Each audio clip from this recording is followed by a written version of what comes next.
बहुत बहुत धन्यवाद शिव भाई। अब हम लोग आगे बढ़ते हैं इस सप्तम अंतर्राष्ट्रीय रामायण अधिवेशन के सत्र 4 की ओर, जिसका विषय है रामचरितमानस। और इस सत्र में हमारे साथ 5 लोग जुड़ेंगे और ये पांचों लोगों के वक्तव्य को सुन करके हम लोग अपना ज्ञान थोड़ा बढ़ाएंगे, प्राप्त करेंगे और साथ ही आनंद भी उठाएंगे। तो सबसे पहले मैं इस सेशन के लिए श्री कैलाश चंद्र शर्मा जी को आमंत्रित करती हूँ। श्री कैलाश चंद्र शर्मा जी मुझे दिख रहे थे स्क्रीन पर। श्री कैलाश चंद्र शर्मा जी, प्रणाम प्रणाम। आपका बहुत बहुत स्वागत है। आपका विषय है श्री रामचरितमानस में भक्ति। तो मैं आपके सुपुर्द ये पठन करती हूँ। आप कृपया अपना शोध पत्र प्रस्तुत करें। स्वागत है आपका। सबको प्रणाम। ओम श्री गणेशाय नमः। ओम श्री सरस्वत्यै नमः। ओम श्री गुरुभ्यो नमः। मेरे प्रपत्र का शीर्षक है श्री रामचरितमानस में भक्ति। मेरा नाम कैलाश चंद्र शर्मा है और प्रपत्र की जो क्रमांक संख्या है वो 158 है, 158। अब हम इस प्रपत्र की विषय वस्तु में प्रवेश करते हैं। भक्ति शब्द की उत्पत्ति भज धातु से हुई है, जिसका अर्थ सेवा करना या भजना होता है। अर्थात श्रद्धा, विश्वास और प्रेम से अपने आराध्य के प्रति अनुराग को भक्ति कहते हैं। भक्ति का अर्थ है भगवान के साथ एकता, या यूं कहें कि भगवान के साथ योग। भक्ति भक्त और भगवान को जोड़ने की कड़ी है। 4 प्रकार की भक्ति का वर्णन शास्त्रों में आता है: सामीप्य, सालोक्य, स्वारूप्य और सायुज्य। और एक पंचम प्रकार का भी वर्णन आता है, उसको केवल्य के नाम से जाना जाता है। भक्ति एक प्रकार से द्वैत से अद्वैत की यात्रा जैसी है और ब्रह्म या ईश्वर का ज्ञान कराती है। ईश्वर प्राप्ति के 4 मुख्य मार्गों में जो ज्ञान, ध्यान, कर्म और भक्ति है, भक्ति को कलयुग के लिए सर्वोत्तम बताया गया है। ऐसा संत लोग कहते हैं कि माया इंसान को नचाती है और भक्ति भगवान को नचाती है। तो इस प्रपत्र में जो मेरा निवेदन है, मेरा जो एक मेरी तरह से सूर्य को दीप दिखाने जैसी बात है, फिर भी रामचरितमानस को, श्री रामचरितमानस को हम भक्ति का सागर जैसा महसूस करते हैं। तो उसमें से कुछ बिंदु हमने इस प्रपत्र में लिए हैं। प्रारंभ इससे करते हैं कि भक्ति की महत्ता कितनी है। तो उत्तराखंड में काकभूषणी जी महाराज, गुरु महाराज को कहते हैं, राम भगति महिमा अति भारी।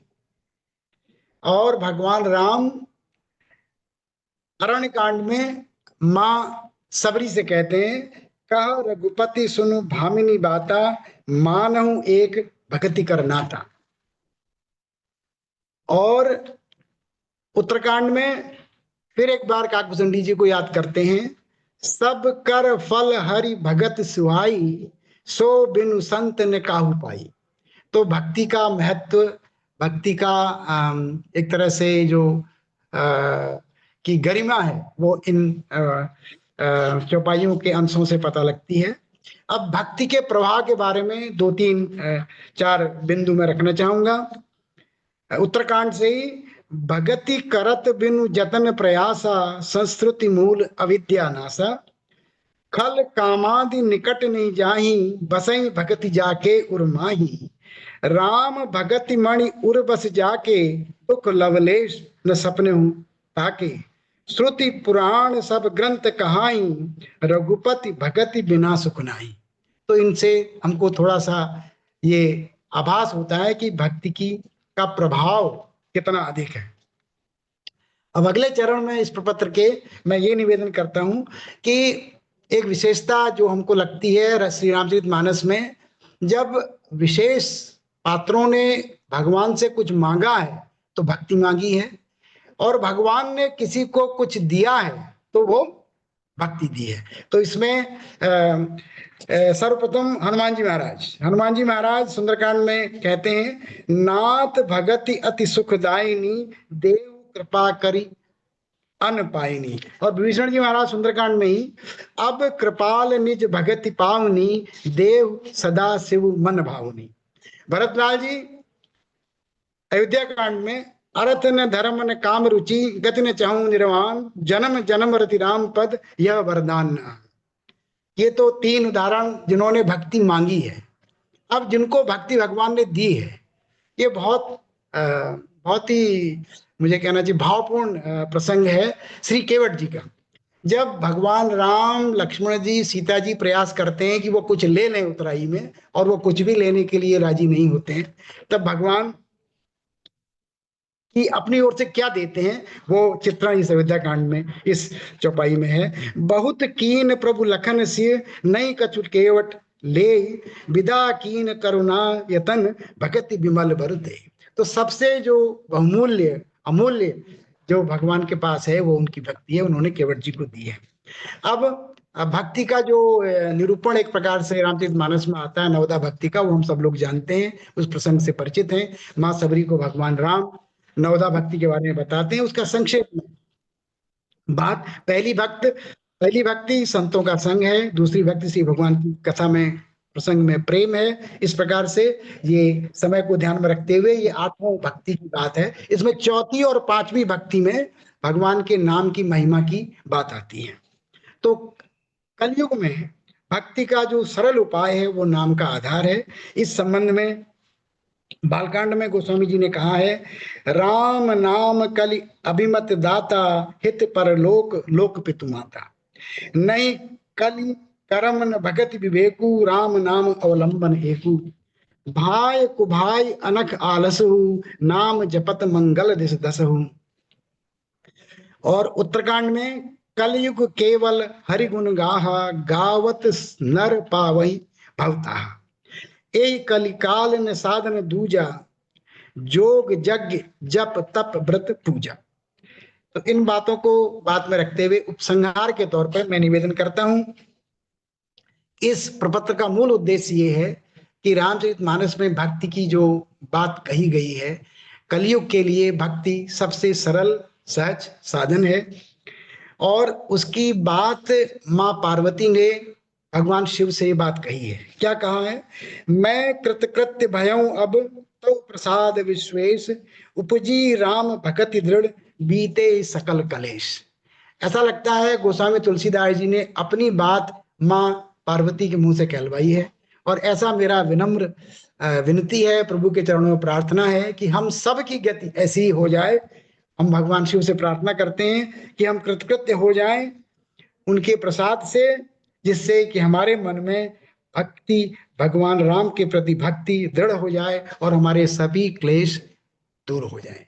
इन्हीं शब्दों के साथ मैं अपनी वाणी को विराम देता हूं और इस अंतर्राष्ट्रीय रामायण अधिवेशन के मंच को बहुत बहुत प्रणाम करता हूं, धन्यवाद देता हूं कि उन्होंने मुझे अवसर दिया अपनी बात कहने का। बहुत बहुत धन्यवाद। जय श्री राम। बहुत बहुत धन्यवाद कैलाश जी, आपने समय सीमा के भीतर अपना वक्तव्य पूरा किया है। मुझे स्क्रीन पे कुछ और दिख रहा है, क्या सभी को दिख रहा है कि केवल मुझे दिख रहा है? सभी को दिख रहा है, मुझे भी दिख रहा है। हमें भी दिख मधु रहा है। जी, आप वो हटा दीजिए, आपका कुछ मधु जी का व्हाट्सएप का आ गया है। प्रोफाइल पिक्चर या कुछ दिखने लगा है। खैर, हम लोग समय का पालन करते हुए, बहुत धन्यवाद। हट गया है मधु जी, बहुत बहुत धन्यवाद। तो श्री रामचरितमानस में भक्ति के पश्चात हम चलते हैं रामचरितमानस में शासन के ऊपर चलते हैं, और शासन में लोकतंत्र के बारे में जानने के लिए अब हम आमंत्रित करते हैं आज के इस सत्र में अम्बे कुमारी जी को। अम्बे कुमारी जी, आपका बहुत बहुत स्वागत है, और आपका विषय है रामचरितमानस में शासन में लोकतंत्र। अम्बे कुमारी जी।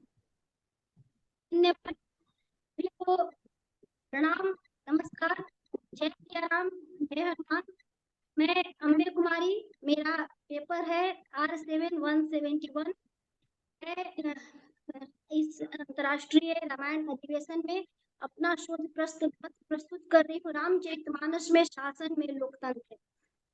संपूर्ण विश्व में मनुष्य की सदा से यह चाहत रही है कि वह सुख शांति का जीवन व्यतीत करे।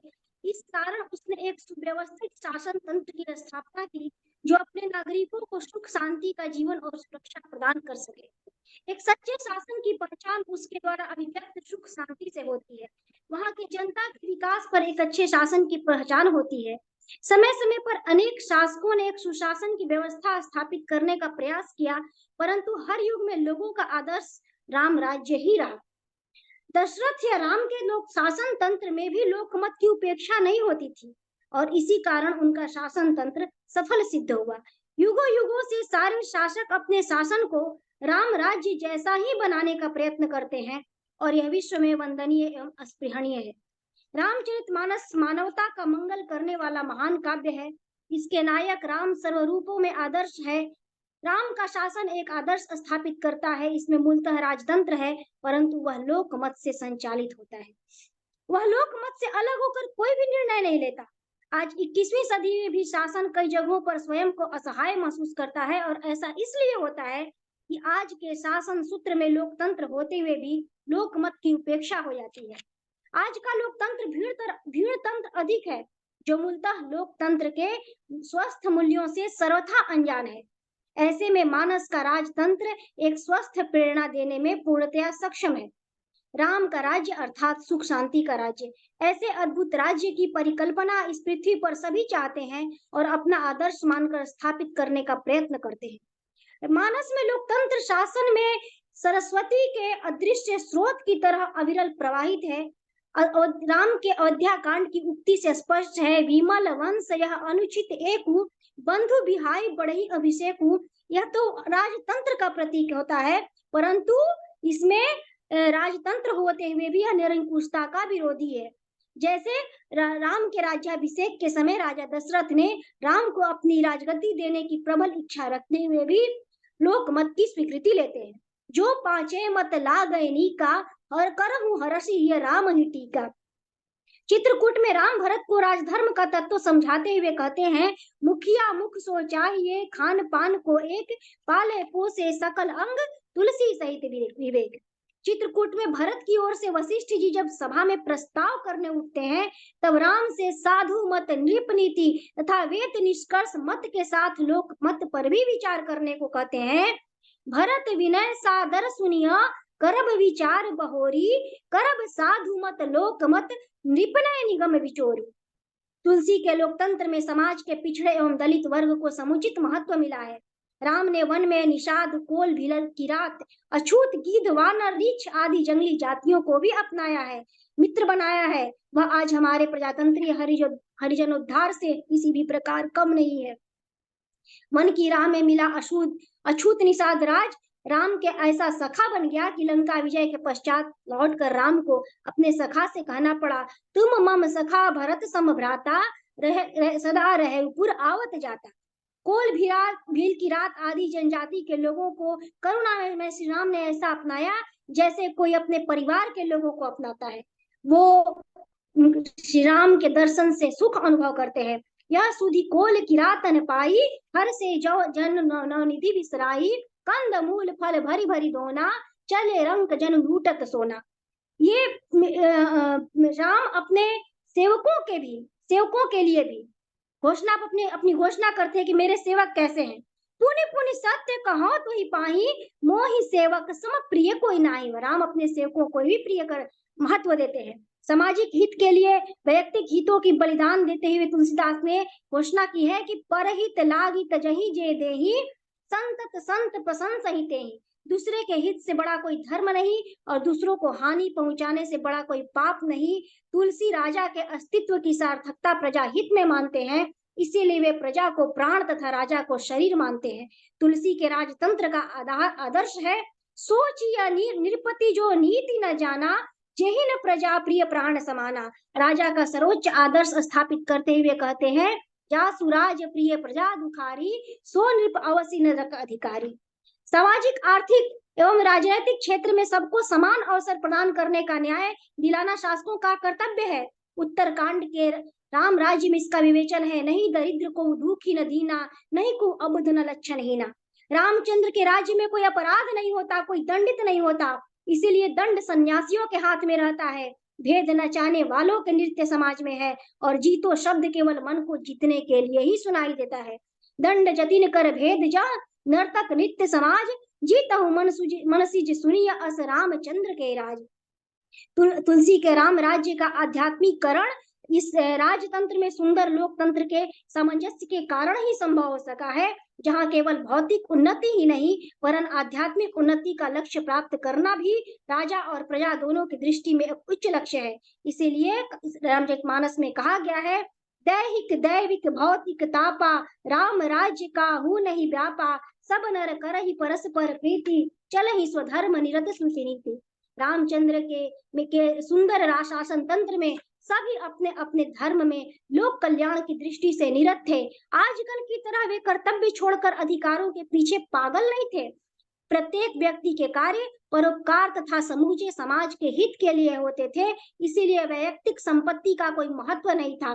प्रजा नैतिक एवं चारित्रिक दृष्टि से समुन्नत थी, इसीलिए राष्ट्र भी चहुदिशी विकास के पथ पर अग्रसर था। हम कह सकते हैं कि मानसकार ने अपने संपूर्ण रूप में एक समुन्नत शासन तंत्र की परिकल्पना की है, जो राजतंत्र द्वारा संचालित होते हुए भी लोकतंत्र से आवेष्टित है तथा जिससे विश्व का मंगल होता है तथा वसुधैव कुटुंबकम की स्थापना होती है। राम राज्य एक ऐसी ही शासन व्यवस्था है जो सर्वमंगल तथा कर्तव्य परायणता पर आधारित होने के कारण आज भी अनुकरणीय है। सभी विचारकों एवं स्वप्न दृष्टाओं के मन में राम राज्य की ही कल्पना रहती है। एक तरह से राम राज्य के द्वारा मानसकार ने पृथ्वी पर आध्यात्मिक शासन के अवतरित होने की कल्पना की है, जो मानवीय होते हुए भी दैवीय है, जो राजतंत्रात्मक होते हुए लोकतंत्रात्मक है तथा विश्व मंगल से ओतप्रोत है। धन्यवाद। बहुत बहुत धन्यवाद अम्बे कुमारी जी। बहुत ही अच्छी तरह से आपने अपने विषय को प्रस्तुत किया हम सबके सामने।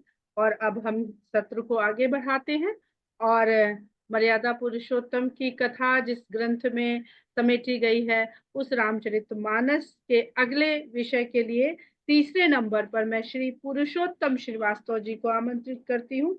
और आपका विषय है मानस के 7 सोपान, रूप से स्वरूप की यात्रा। तो श्री पुरुषोत्तम श्रीवास्तव जी, आपका आज के इस रामायण अधिवेशन के आभासी पटल पर बहुत बहुत स्वागत है। श्री पुरुषोत्तम श्रीवास्तव जी। इस पटल पर उपस्थित सब विद्वान जन भक्तों को मेरा प्रणाम। जय सिया राम। मेरा शोध पत्र का नंबर है 181।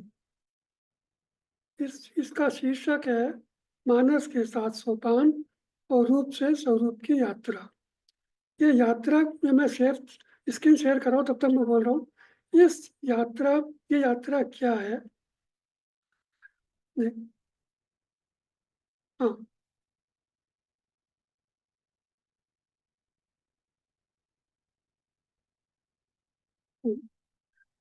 आवाज आ रही है? मैं कंटिन्यू कर सकता हूँ? आवाज आ रही है मैडम? जी जी, आपकी आवाज बिल्कुल स्पष्ट आ रही है। स्क्रीन भी आपका शेयर हो रहा है। आप प्लीज कंटिन्यू रखिए प्लीज। ये नंबर स्क्रीन। ये यात्रा क्या है, इस यात्रा में बाधाएं क्या हैं, उसका निराकरण क्या हो सकता है, ये सब हम मानस में विभिन्न सोपान जो हैं उनमें जो राम जी का जो चरित्र है उसके माध्यम से जानने का प्रयास करेंगे। इससे पहले कि हम कांड वाइज जाएं, तो मैं आप सबसे पहले कुछ शब्दों के बारे में बात करना चाहूँगा कि रूप से मेरा क्या आशय है, स्वरूप से क्या आशय है। रूप से हम जानते हैं, रूप का मतलब हमें सूरत है, हमारा पहनावा है, और यह हमारा अगर कहें आउटर अपीयरेंस क्या है उसके वो कहते हैं। अब रूप और स्वरूप का काफी मिला जुला कन्फ्यूजन सा होता है, तो अगर हमको कभी ये दिक्कत हो कि रूप क्या है स्वरूप क्या है जानने के लिए, तो बड़ा आसान तरीका है, जो चीज मेरी है वो जिसमें मेरा शब्द लगा देते हैं वो होता है रूप। तो इसकी एक लिमिटेशन होती है। और स्वरूप क्या है? स्वरूप का मेरा इनर सेल्फ। अब रूप में जैसे कि मैं बात कर रहा हूँ, तो मेरा ये हाथ है, मेरा पैर है, मेरा शरीर है, ये सब मेरा रूप हो गया।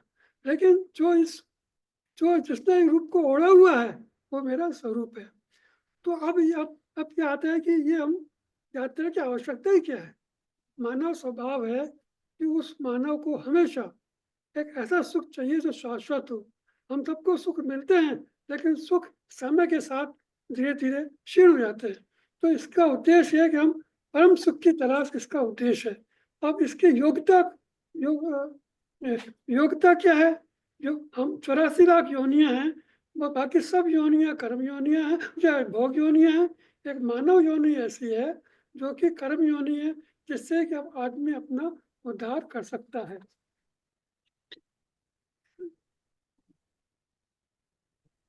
अब हम कान के हिसाब, एक एक सोपान के हिसाब से चलेंगे। बहुत शॉर्ट में बताऊंगा, बहुत लंबा विषय है। हम जो बालकांड है उसमें साधना के चरण बताए गए हैं। जैसे सबसे पहले इस यात्रा पे चलने से पहले ज्ञान प्राप्ति होनी चाहिए। तो ज्ञान तो हमें बहुत तरह से मिल सकता है, लेकिन राम जी खुद दिखा रहे हैं कि ज्ञान प्राप्ति का सही तरीका किसी श्रेष्ठ गुरु के पास सीख करके ही हो सकता है। फिर अगला स्टेप है दोष निवारण। दोष निवारण ये है कि हम जिस यात्रा पे चढ़ने वाले हैं उसका दोष क्या है? सबसे बड़ा दोष ये है कि हम अपने लक्ष्य से अलग ना हो जाएं। तो स्वरूप प्राप्ति यज्ञ जो है उसका जो उद्देश्य है कि हमको स्वरूप की प्राप्ति हो, इसके अलावा कोई भी और आशा करना वो इसका दुराशा है। और वो जिसको कि रामचंद्र जी जैसे विश्वामित्री के यज्ञ में तारका को मारा था, तो इस यात्रा में हमारी कोई भी आशा अगर है, इस आशा के अलावा, स्वरूप यात्रा के अलावा, वो तारका है, उसको हमें एक ही बाण मतलब एक निश्चय से मानना होगा।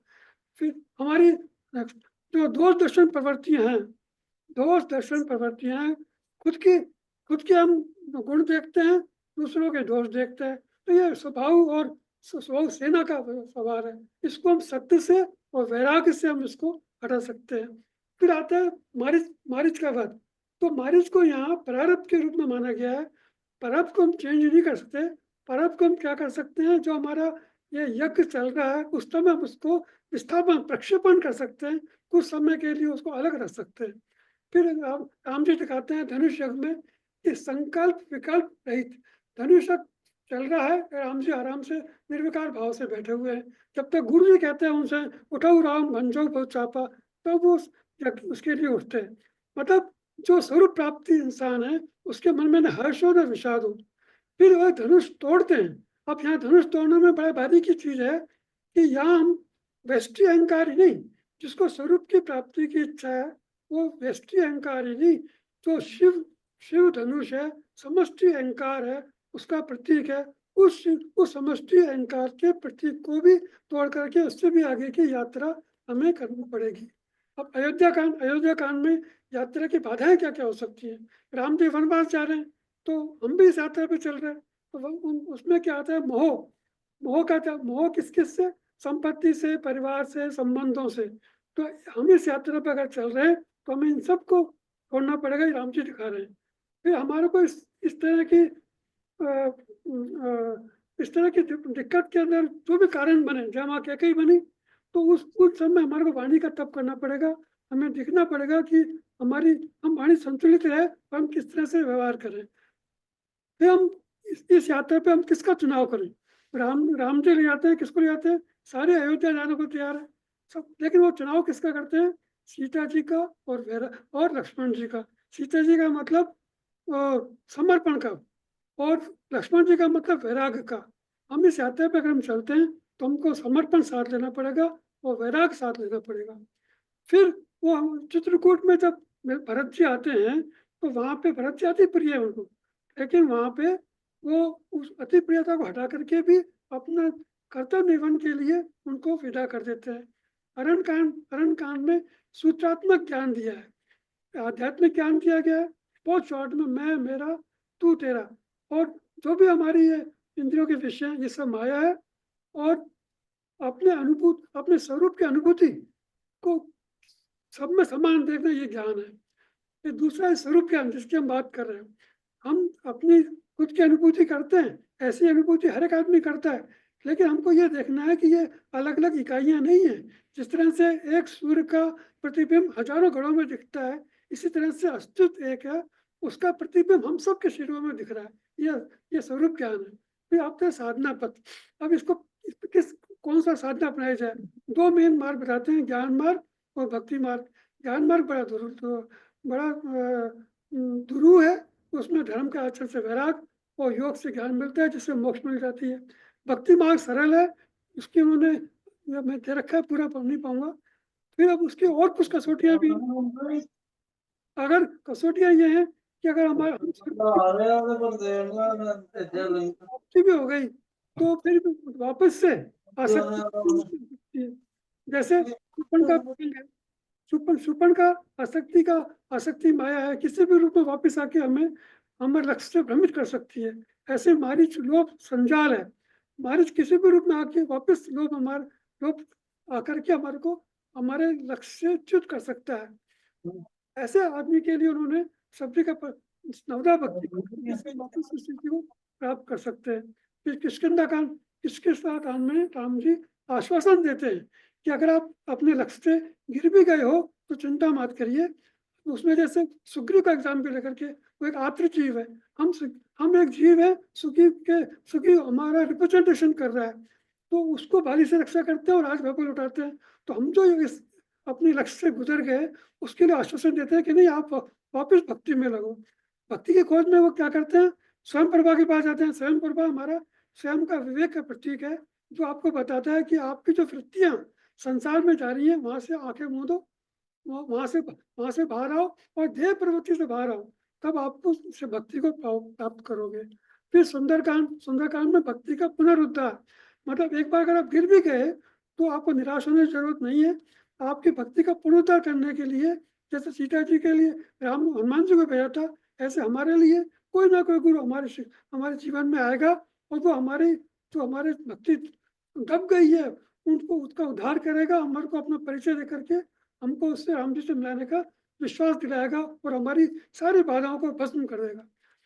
लंका कांड, हम जब हमारी ये स्थिति हो जाती है तो हमारी भक्ति दुर्बल है और भोग प्रवृत्तियां, रावण प्रवृत्तियां प्रबल हो गई, तो हम इसके कारण हम सही जो एडवाइस होती है उसको भी, विवेचन की सही एडवाइस उसको भी नहीं मानते। तो यहाँ पर हमारे को इन वृत्तियों से लड़ना ही पड़ेगा। इसके लिए उन्होंने धर्मरथ बताया कि धर्मरथ में 14-15 पॉइंट हैं, उनको अगर हम फॉलो करेंगे तो हमारी विजय पक्की होगी।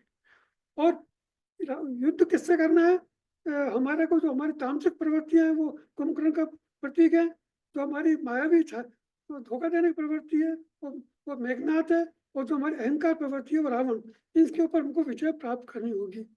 फिर उत्तरकांड, इसमें उन सब के बाद हमको एक मंगल वचन देते हैं कि हे मुमुक्षु, तुमको ये जीवन मिला है, बहुत प्रेशियस जीवन मिला है, आप उसका उद्देश्य मोक्ष प्राप्ति है। अगर आप चूक गए फिर तो 84 योनि में जाना पड़ेगा, तो इसलिए आप जागरूक हो जाओ, इस मार्ग पे चल पड़ो। और निष्कर्ष इसका ये निकलता है, हम इस सब पॉइंट को ध्यान में रख करके, हम रामचंद्र के चरित्र को ध्यान में रख करके उनके अनुसार, उनके अनुरूप हम आकांक्षा से परे दृष्टा भाव से संकल्प विकल्प रहित होकर के हम जीवन जिए। और जीवन किसके लिए जिए, जो समष्टि चेतना की जो उसकी नियति की जो आवश्यकता है उसको पूर्ण करना है हमारा उद्देश्य हो। ये और इसके लिए अगर हम समष्टि के लिए काम करेंगे तो हम न तो हमारा पुण्य होगा न हमारा पाप होगा। इसके लिए इससे संभव करता हूँ, चाहे पुण्य हो चाहे पाप हो, दोनों ही बोझ है। तो पापों की हो या पुण्य की, गठरी तो है बोझ, पापों की हो या पुण्य की, गठरी तो है बोझ, आ निष्काम मार्ग चले, छोड़ व्यर्थ के बोझ। तो हम इस तरह से हमारे को निष्काम भाव से यात्रा करेंगे स्वरूप की तरफ, तो हमें स्वरूप की प्राप्ति हो जाएगी। इस साथ मैं वाणी को विराम देता हूँ। धन्यवाद। बहुत बहुत धन्यवाद पुरुषोत्तम जी, आपने भी बिल्कुल समय सीमा के भीतर अपने सुंदर वक्तव्य को पूरा किया। और आगे चलते हैं, अब हम रामचरितमानस ही हमारे सेशन का विषय है, सभी को याद होगा। और अब हम चलते हैं स्मिता लाधावाला जी के पास, और आपका विषय है जीवन संजीवनी रामायण। तो हम सभी प्रतीक्षारत हैं स्मिता जी, आपका आज के इस आभासी पटल पर, रामायण अधिवेशन के आभासी पटल पर आपका बहुत बहुत स्वागत है। स्मिता लाधावाला जी, मेरा नंबर है लाधावाला जी, नंबर हमें मालूम है, आपका स्वागत है, नंबर हम नोट कर चुके हैं। और आप अपना शोध पत्र प्रस्तुत करिए। बहुत बहुत स्वागत आपका। सभी रामदूत को अहमदाबाद से स्मिता लाधावाला का जय सिया राम। आज का विषय है जीवन संजीवनी रामायण। रामायण का प्रत्येक शब्द मंत्र है, औषधि है। यदि हम समय रहते सदुपयोग करें तो जीवन सार्थक हो जाएगा। राम दरबार हमारा मार्गदर्शन करने तैयारी है, हमें हृदय से उसका स्वीकार करना चाहिए। दवाई शरीर में जाए तभी असर करती है, वैसे ही रामायण के अनमोल मोती तभी असरकारक लगेंगे जब हम अपने रोज बरोज के दिनचर्या में उनका अनुकरण करें। श्री रामचरित मानस के पात्र सहाय करने सागर रूप में साक्षात प्रस्तुत हैं, पर हम अबुध बाल एक छोटी सी चम्मच लेकर खड़े हैं। पग पग पर रामायण स्वस्थ सुंदर जीवन के लिए उदाहरण सहित प्रस्तुत है। आइए कुछ संदेश समझें और जीवन में उतारें। सबसे पहले मित्रता के पाठ। श्री राम सुग्रीव का व्यवहार हमें सिखाता है, मित्र वह है जो आपको समझे और स्वेच्छा से मदद करे। राम जी ने सुग्रीव के गले में पुष्पमाला पहनाकर तो उसका नाम ही सार्थक कर दिया, सुग्रीव ग्रीवा, सुंदर ग्रीवा वाला। जनक जी की बेटी जानकी और विभीषण की बेटी नंदिनी, विभीषण की बेटी त्रिजटा एक दूसरे को माता कह के संबोधित करते हैं और दोनों एक दूसरे का बड़ा ही ऋण स्वीकार करते हैं। जटायु ने अंतिम सांस तक रघुनाथ का साथ नहीं छोड़ा। राम जी ने उनके अंतिम संस्कार किए और मोक्ष दिया। नेक्स्ट, जहां चाह वहां राह। केवट, शबरी आदि राम दर्शनार्थ अवध नहीं जाते हैं, राम जी उनके पास पहुंच जाते हैं। आपकी भावना अच्छी है तो प्रभु स्वयं आपके पास आएंगे। माता शबरी की बात करें, महर्षि मतंग आश्रम शबरी को सौंपकर देवलोक जाने लगे, तब शबरी भी साथ जाने की जिद करने लगी। उस समय शबरी की उम्र मात्र 10 वर्ष की थी। ब्रह्मर्षि ने शबरी को समझाया, पुत्री इस आश्रम में भगवान आएंगे, तुम यही प्रतीक्षा करो। अब वो शबरी इतना अवश्य जानती थी कि गुरु का वाक्य सत्य होकर रहेगा। उसको हर दिन प्रभु का इंतजार रहता था। रास्ते में फूल बिछाती, कुटिया साफ करती और मीठे कंदमूल लाकर रखती थी। गुरु का वचन सत्य हुआ, भगवान उसके घर आए। शबरी ने कहा, यदि रावण का वध नहीं करना होता तो आप यहाँ क्यों आते? श्री राम गंभीर हुए और बोले, भ्रम में न पड़ो माँ, राम क्या रावण का वध करने आया है? रावण का वध तो लखन अपने पैर से बाण चलाकर भी कर सकता है।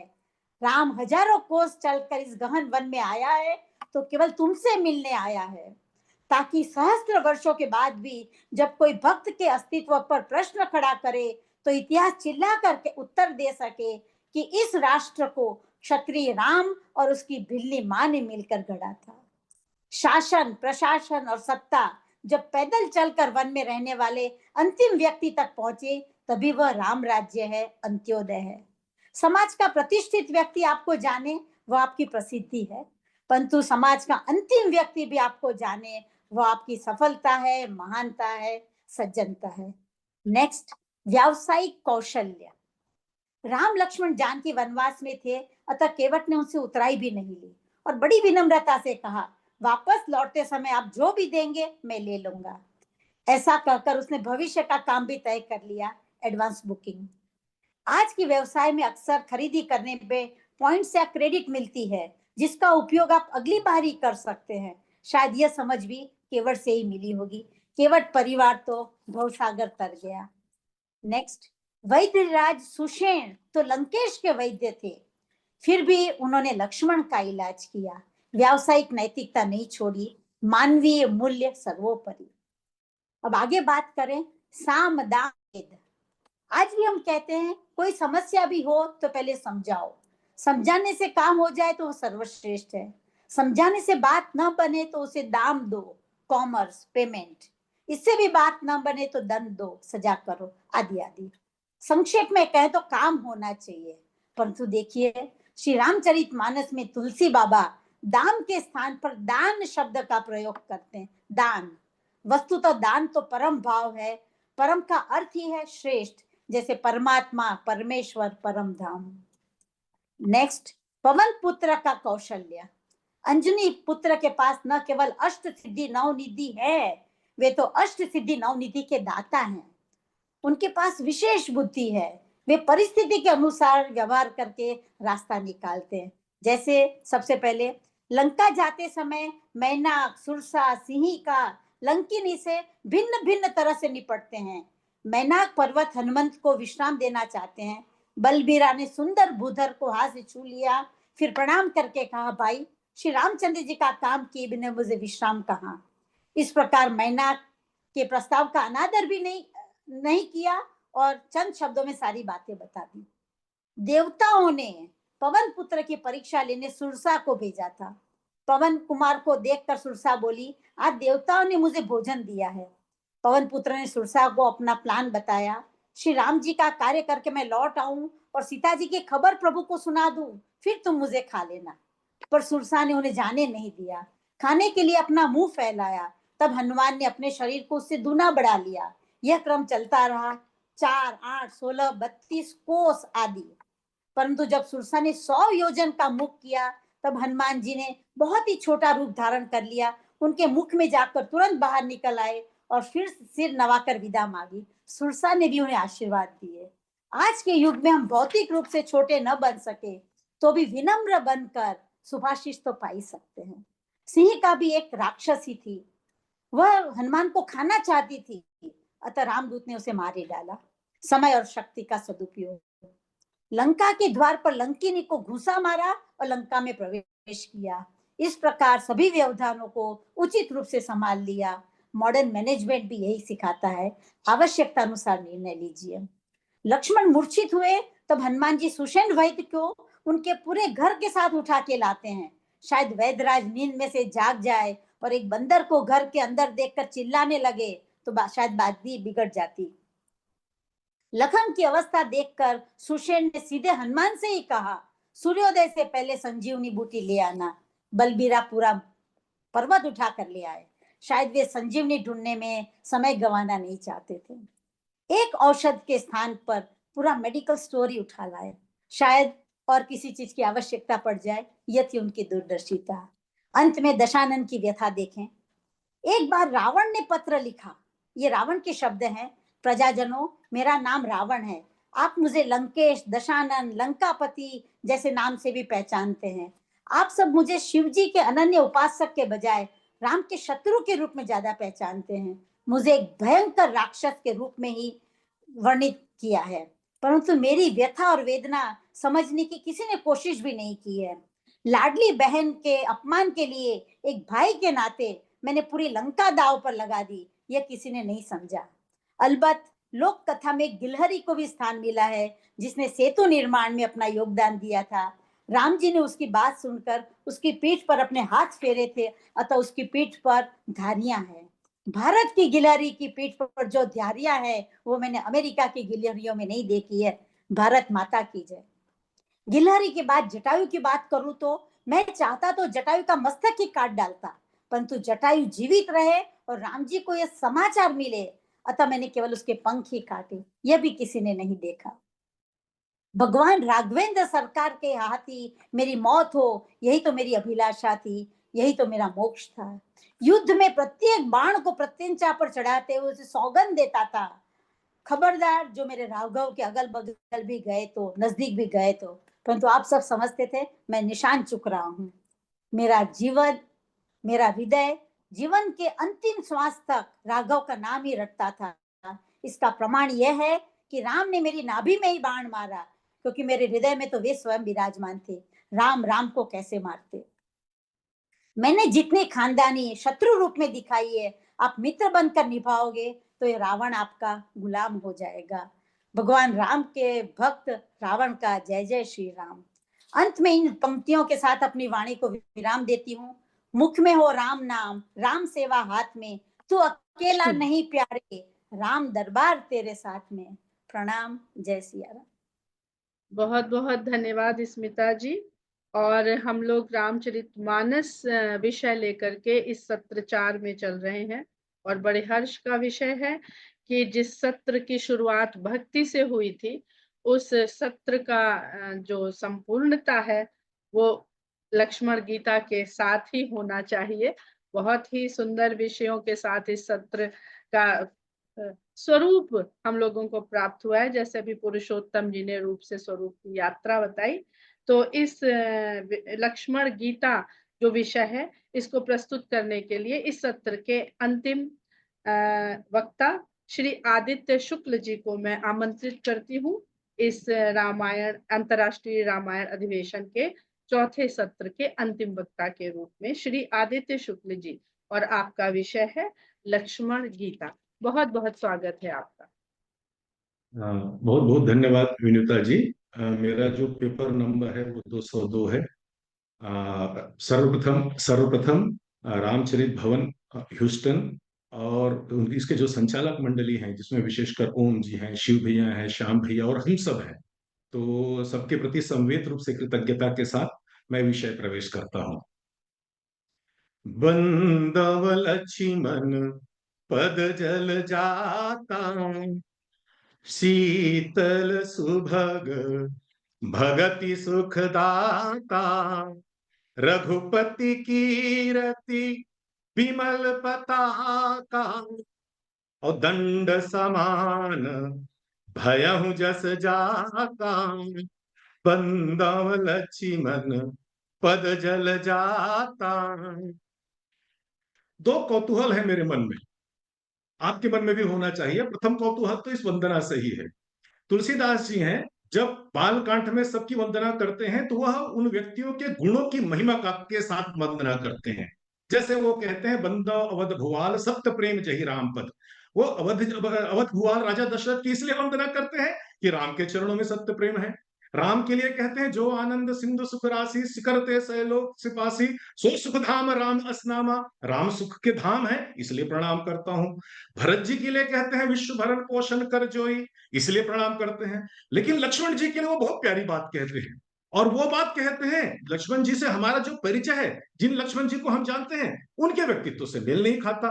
वो लिखते हैं कि शीतल सुभग भक्ति सुखदाता। तो ये शीतल, तो जो सामान्य परिचय है लक्ष्मण जी का हमारे मानस में, वहां पर तो शीतलता दिखाई नहीं देती कहीं पर भी। सुभग, सुंदर तो है, कोई डाउट नहीं है इसमें। और लिखते हैं भगति सुखदाता, भक्तों को सुख देने वाले हैं। तो संपूर्ण रामायण खोज लो कि भाई लक्ष्मण जी के भक्त कौन है जिनको उन्होंने सुख दिया है। तो ये भी एक बड़ा कौतूहल का विषय है मन में। तो और उसके बाद ये जो आज के व्याख्यान का विषय है लक्ष्मण गीता, ये भी अपने आप में कौतूहल है, क्योंकि लक्ष्मण जी का जो हमारा जो सामान्य परिचय है, एक उत्साही बालक के रूप में है, एक साहसी बालक के रूप में है, एक स्पष्ट वक्ता बालक के रूप में है, जो राम जी को टोक देते हैं। और राम जी को टोकते ही नहीं है, राम जी को यहां तक कह देते हैं कि नाथ सुहृद सिठ सरल चित, सील स्नेह निधान, और सब पर प्रीति प्रतीत जिय, जान ही आप समान। बोले राम जी, आपको आदमी पहचानने नहीं आता, आप है ना सीधा साधा आदमी हो, बहुत अच्छे इंसान हो, अपने जैसे सबको समझ लेते हो। ये लक्ष्मण जी कह रहे हैं, ऐसे स्पष्टवादी बालक हैं वो। और कहीं कहीं वो उद्दंड भी दिखते हैं, वो जनकपुर की सभा में देखेंगे तो फिर यह तुलसीदास जी यहाँ पर लिखते हैं कि वो भक्तों को सुख देने वाले हैं। तो यह जिज्ञासा है मेरे अंदर लक्ष्मण जी के व्यक्तित्व को जानने के लिए, मुझको बार बार प्रेरणा का स्रोत बना। वस्तुतः क्या है कि हम लक्ष्मण जी का हमारा जो परिचय है वह राम जी के संदर्भ में है, राम कथा के प्रसंगों के संदर्भ में है। इसके अतिरिक्त लक्ष्मण जी का अपना स्वयं का व्यक्तित्व है, वो बहुत गूढ़ है, बहुत ज्ञान का है, बहुत धैर्यवान है, बहुत साहस के साथ साथ उनमें विनम्रता भी उतना ही है। और इसका उदाहरण मिलता है अयोध्या कांड में, जहां पर वो निषाद राज जी से वार्तालाप करते हैं।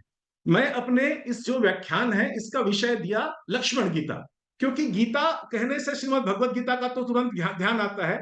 वस्तुतः जो गीता का शाब्दिक अर्थ होता है गीत, और ईश्वर का गीत कहें, बड़ा स्पेसिफिक रूप में कहें तो, और इसका हम यदि प्रचलित अर्थों में कहें, जिसको मान्य अर्थों में कहें, तो किसी विशेष उद्देश्य हेतु अध्यात्म तत्व का ज्ञान में उपदेश करने वाला जो पद्य ग्रंथ है उसको गीता कहते हैं।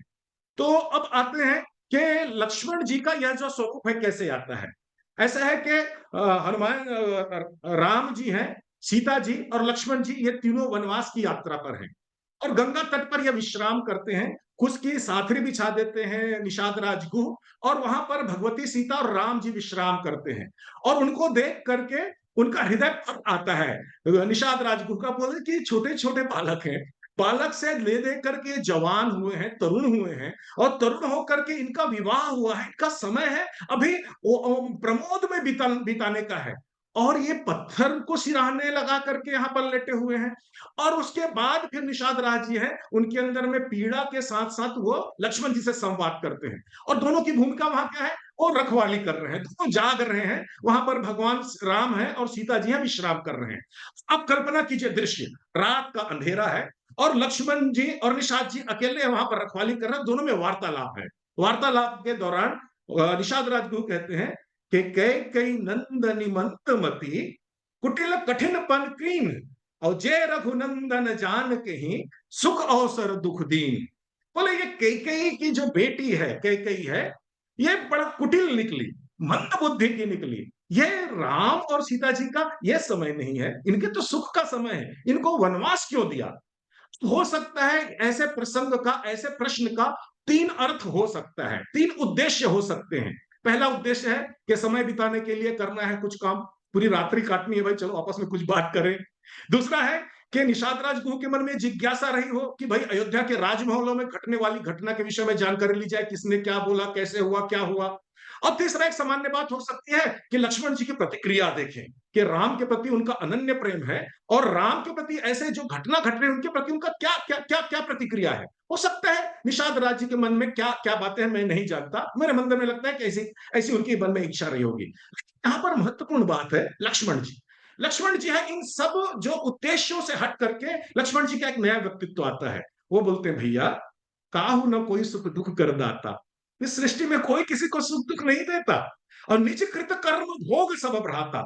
वहां पर संवाद स्थापित हो जाता है। संवाद तभी स्थापित होता है कि जब व्यक्ति है अपने सामान्य स्वभाव और विवेक की सीमा को और ज्यादा बड़ा कर ले या उससे हट करके कुछ बात करे। तो लक्ष्मण जी से यह अपेक्षा नहीं थी निषाद राज जी की। निषाद राज जी उनसे पूछते हैं कि लक्ष्मण जी आप क्या कह रहे हैं, राम जी का कर्म है? बोले हाँ राम जी का कर्म है, या फिर हमारा कर्म कह लीजिए कि राम जी के स्वरूप को देख करके हमारे मन में ये भावना आ रही है कि ये हमारा भी कर्म तो हो सकता है, हमारा भी तो प्रारब्ध हो सकता है। तो बोले आप कहना क्या चाह रहे हैं? तो वो फिर लक्ष्मण जी बहुत प्यारी बात कहते हैं। वो कहते हैं बोले लखन मधुर मृदुबानी और ज्ञान विराग भगति रसानी। बोले भैया आप ना मेरी बात सुनिए जो मैं कहना चाह रहा हूं। बोले कि ये दुनिया में जितने भी योग है, वियोग है, संयोग है, अच्छे बुरे कर्म की बात आप सोचते हैं, शत्रु है, मित्र है, हित है, अनहित है, ये सब भ्रम है, ये कुछ भी सत्य नहीं है, ये भ्रम है। हम अपने परिप्रेक्ष्य के अनुरूप लोगों को मित्र और शत्रु बनाते रहते हैं। जो आज मित्र है कल शत्रु हो जाता है, आज संयोग है कल वियोग हो जाता है। और इसी तरह लक्ष्मण जी कहते हैं कि जन्म मृत्यु संपत्ति विपत्ति ये सब जन्म मरण जहां लगी चल जग जालू, और संपत्ति विपत्ति कर्म अरुकालू, धरनी धाम धनु पुर परिवारू, और सरग नरक जहां लगी व्यवहारू, देख सुनई गुनई मन माही, और मोह मूल परमार्थ नाही। ये तो सब मोह के मूल है, परमार्थ नहीं है। निषाद राज जी सचेत हो जाते हैं, लक्ष्मण जी से बोलते हैं फिर आप ऐसे कैसे कह सकते हैं, जो मैं अनुभव कर रहा हूं आप अनुभव कर रहे हैं, संसार अनुभव कर रहा है, ये सब क्या मोह है, गलत है? बोले हाँ गलत है। कैसे गलत कैसे हो सकता है? वैसे ही कि सपने हो ही भिखारी नृप, यदि कोई राजा सपने में भिखारी हो जाए और रंकु नाकपति होए और भिखारी है राजा हो जाए, जागे लाभ नहानु कुछु तिनि प्रपंच जी हो। यदि सपने में कोई राजा है वो भिखारी हो जाए और भिखारी राजा हो जाए तो वो तब तक ही इस भ्रम में रहता है जब तक निद्रा ना हट जाए। निद्रा हटते ही तो यथा स्थिति हो जाती है ना, तो हमारी स्थिति ऐसा ही है। निषाद राज जी घबरा जाते हैं, उनको लगता है कि यह प्रश्न मैं बेमेल तो किया हूं, लेकिन हो सकता है कि मेरे लिए जीवन का प्रारब्ध है, पाथे तय कर दे। वो आगे पूछते हैं लेकिन मैं तो निद्रा में नहीं हूं ना, मैं तो निद्रा में नहीं हूं, आप तो निद्रा में नहीं हो, मैं देख रहा हूं राम और सीता यहाँ पर लेटे हुए हैं और आप कह रहे हैं निद्रा में। बोले हाँ क्योंकि आप बुद्धि से देख रहे हो, और बुद्धि है वही दिखाती है जो उसको देखना है। तो निषाद राज जी बोलते फिर देखना कैसे है? देखना है विवेक के साथ देखना है। हो ही विवेक मोह भ्रम भागा, जब तक बुद्धि से देखते रहोगे जीवन में भ्रम बना रहेगा। और निषाद राज जी इसका उदाहरण क्या बताऊं मैं, राम साक्षात आपके सामने है, उससे दृष्टि हटा करके आप कैकेयी के कोप भवन की तरफ दृष्टि लेके जा रहे हैं। यही बुद्धि है, यही माया है और यही भ्रम है। जिस समय आप अपनी बुद्धि को थोड़ा सा शांत करके विवेक का सहारा लोगे तो कहीं से आपका ध्यान हट जाएगा और राम आपके सामने आ जाएंगे। और जैसे ही राम आएंगे तो राम क्या है? सत्य है, और सत्य के आते ही जीवन में मोह में अंधकार दूर हो जाता है। इस तरह से लक्ष्मण जी हैं, वो एक बहुत सुंदर वहां पर व्याख्यान देते हैं, और निषाद राज जी की दृष्टि को कैकेयी के राजभवन, कैकेयी के कोप भवन और उजड़े हुए अयोध्या से हटाकर जहां पर श्री राम है वहां पर ला देते हैं, और उनके मन में श्री राम के प्रति अचल भक्ति का स्रोत है, अजस्र धारा है,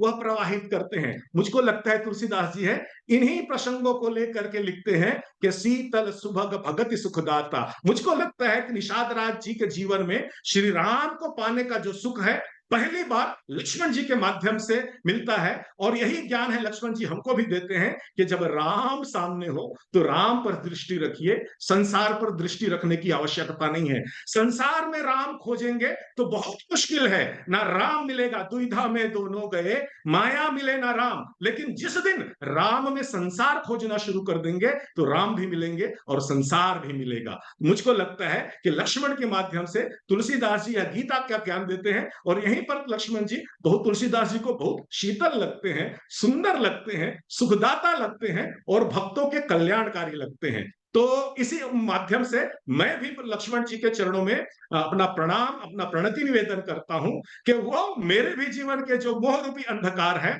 इनको दूर करें, और हम सब की दृष्टि को कैकेयी के मोह रूपी और भ्रम रूपी जो स्वरूप है वहां से हटा करके सत्य संध और हमेशा सुख देने वाले राम के चरणों में लगा दे। मुझको अवसर देने के लिए बहुत बहुत धन्यवाद, बहुत बहुत धन्यवाद। बहुत बहुत धन्यवाद आदित्य जी। और इस प्रकार आदित्य जी के उद्बोधन के साथ हमारा चौथा सत्र, जिसका विषय था रामचरितमानस, अपनी पूर्णता को प्राप्त करता है। इस पूरे सत्र में कैलाश चंद्र शर्मा जी ने हमें भक्ति से परिचित कराया रामचरितमानस की। अम्बे कुमारी जी ने लोकतंत्र और रूप स्वरूप की यात्रा करते हुए पुरुषोत्तम जी के साथ हम लोगों ने जीवन संजीवनी का लाभ उठाया स्मिता लाधावाला जी के साथ, और आखिर में आदित्य शुक्ला जी ने लक्ष्मण गीता के द्वारा इस सेशन को संपूर्णता प्रदान करी। कोई भी इन पांचों वक्ताओं से अगर कुछ जिज्ञासा करना चाहता है तो उनका स्वागत है। केवल जिज्ञासा।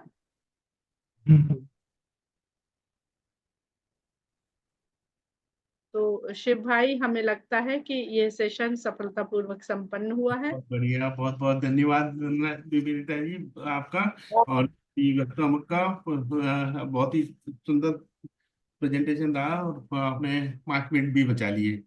अब हाँ, 9 मैंने 5 मिनट पहले ही अपने काम इसके लिए हमारे जो वक्ता थे उनका बहुत बहुत धन्यवाद। उन्होंने बहुत अनुशासन के साथ हमारा किया। सारा श्रेय वक्ताओं को जाता है।